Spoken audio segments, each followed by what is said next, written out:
Assalamualaikum warahmatullahi wabarakatuh. Apa kabar anak soleh-soleha? Semoga anak-anakku dalam keadaan sehat dan tetap semangat. Sebelum kita mulai pelajaran, marilah kita membaca basmalah bersama-sama.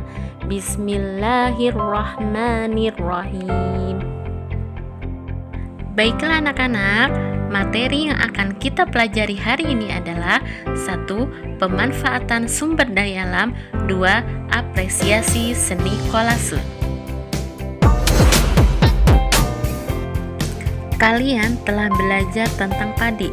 Selain padi, masih banyak jenis tanaman yang lain seperti jagung, singkong, teh, kopi, dan berbagai jenis sayur mayur.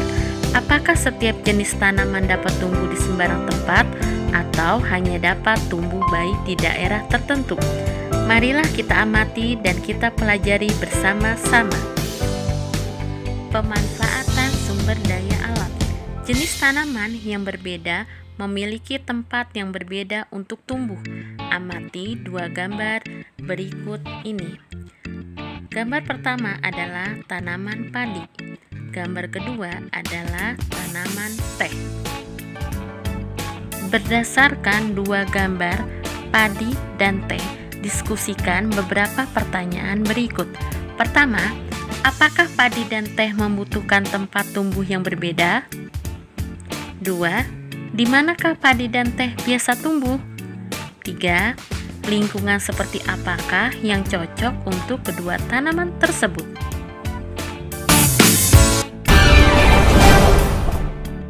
Perbedaan syarat tumbuh tanaman padi dan teh. Padi umumnya tumbuh di daerah yang berhawa panas, banyak mengandung uap air, dan curah hujan yang cukup. Sinar matahari dan suhu sangat mempengaruhi tanaman padi. Suhu yang baik untuk pertumbuhan tanaman padi adalah 23 derajat Celcius. Tinggi tempat yang cocok untuk tanaman padi berkisar antara 0 sampai 1.500 meter di atas permukaan laut. Tanah yang baik untuk pertumbuhan tanaman padi adalah tanah berlumpur yang subur dengan ketebalan 18 sampai 22 cm. Diperlukan pengairan yang cukup agar padi dapat tumbuh dengan baik. Selanjutnya adalah tanaman teh. Teh umumnya tumbuh di daerah pegunungan. Suhu yang baik untuk pertumbuhan tanaman teh adalah berkisar 13 derajat Celcius sampai 15 derajat Celcius dengan curah hujan tahunan tidak kurang dari 2000 mm kubik. Sinar matahari dan suhu udara sangat mempengaruhi pertumbuhan tanaman teh. Bila suhu mencapai 30 derajat Celcius, maka akan memperlambat pertumbuhan tanaman teh. Tanah yang cocok untuk tanaman teh adalah tanah yang subur dan banyak mengandung bahan organik dan biasanya terletak di lereng-lereng gunung atau perbukitan.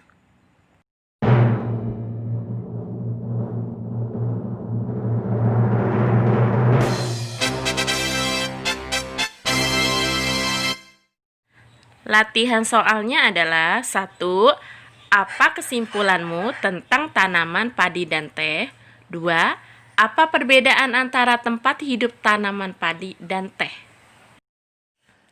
Ketiga, menurutmu apakah padi bisa tumbuh dengan baik di pegunungan? Sebaliknya, apakah teh bisa tumbuh dengan baik di sawah? Jelaskan alasanmu.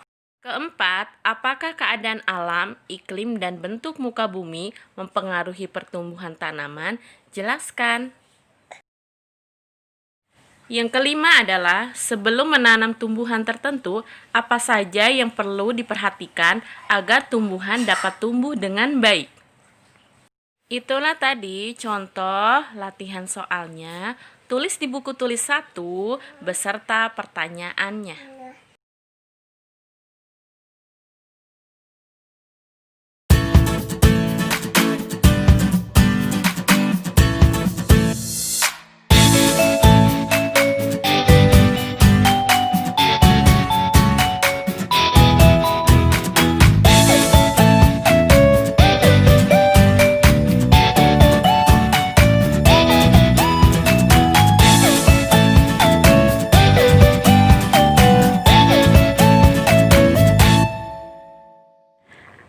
Apresiasi seni merupakan penilaian terhadap suatu karya seni, dimulai dari pengenalan, penilaian, dan penghargaan makna atau pesan moral atau nilai-nilai yang terkandung dalam karya seni tersebut.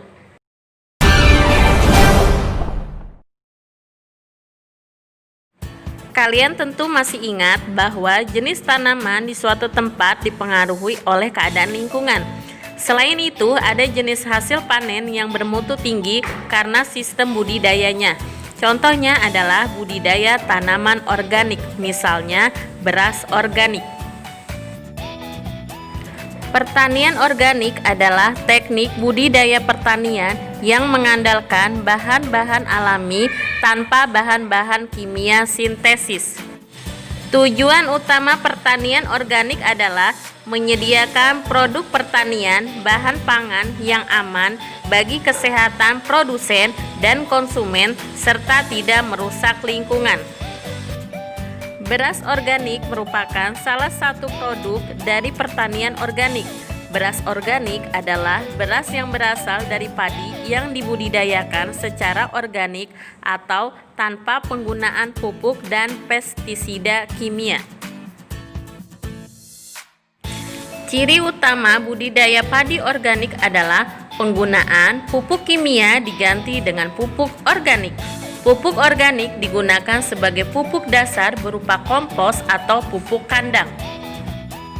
Manfaat beras organik yaitu mengurangi masukan bahan kimia beracun ke dalam tubuh, meningkatkan masukan nutrisi bermanfaat seperti vitamin, mineral, asam lemak esensial, dan antioksidan, menurunkan resiko kanker, penyakit jantung, alergi, serta hiperaktivitas pada anak-anak.